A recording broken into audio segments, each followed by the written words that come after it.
Good morning, and it's really a very, very happy moment for us. We've managed to confirm Pakistan to tour South Africa for 5 matches, 3 ODIs and 2 T20's, starting on the 20th of November. The fixtures that we've got mirror very much that which we had lost in the curtailed tour with India, so the dates and the venues will try and fit as best as we can with that original schedule.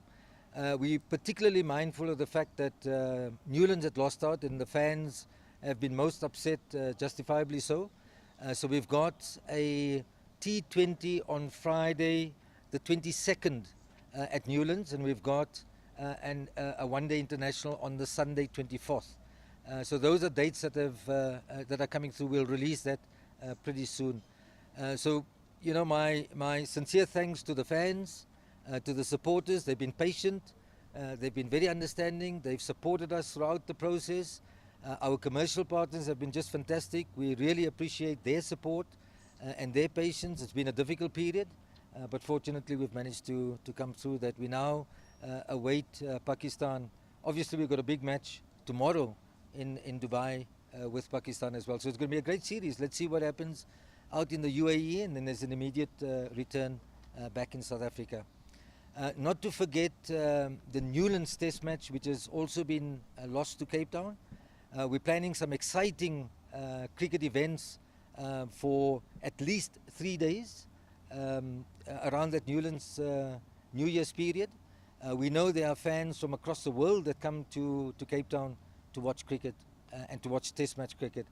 It won't be a test match, but there will be some fascinating cricket that we're working on. All of our Proteas will be involved. We're looking at getting others involved. It's work in progress, and hopefully as early as next week we can finalize some of that and announce it. But that's work in progress. Wednesday 20th there's a day night at the Wanderers in Johannesburg. On the 22nd there's a day night, and both of these are T20's at Newlands in Cape Town. That's the KFC T20 International. On Sunday the 24th is the first Momentum one-day international, also at Sahara Park Newlands in Cape Town. On Wednesday the 27th they play the second Momentum ODI at Access St George's Cricket Ground in Port Elizabeth, and the last match, the third Momentum ODI, is on Saturday the 30th at Super Sport Park in Centurion. Well, we will look to the revenue loss in a broader sense. So that's an exercise that we will look at differently. But we didn't want to detract at this point from getting the best fixtures we could and to allocate it to where we thought it would be best placed. But there will be some venues that do not get a fixture at all, and we will look to see how best we can work out something to make everybody as best as we can satisfied as is possible. There's logistics involved as well. We've got limited time period. The team's got to fly to the major centres in particular. We've chosen Cape Town. Obviously Johannesburg is the centre where they arrive in, so the first one is there. You lose days and time if you have to fly elsewhere.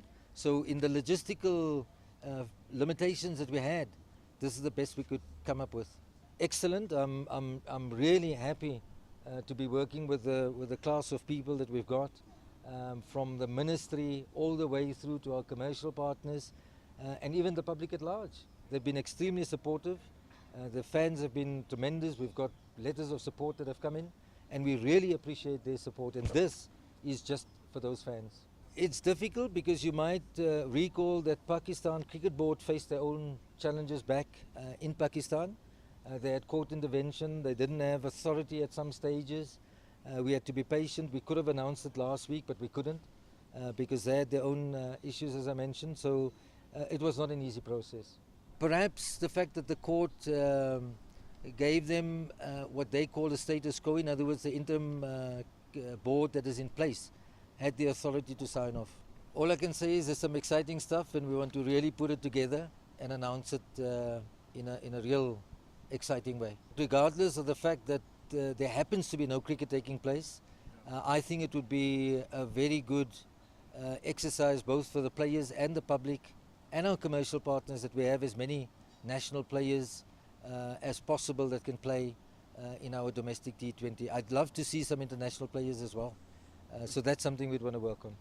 Whatever the original schedule was, even if it wasn't India, if it was somebody else and we had to curtail it and change it, it's not the first option. But this is better than we would have expected. So I'm really grateful to the Pakistan Cricket Board, to those players who are very, very keen. I saw them a week or two ago. They were all excited about coming, and I think there's some great competition developing between the two teams, so I'm looking forward to it. They're excited to come. It's of mutual benefit to them as well, so I think it's a win-win for both of us.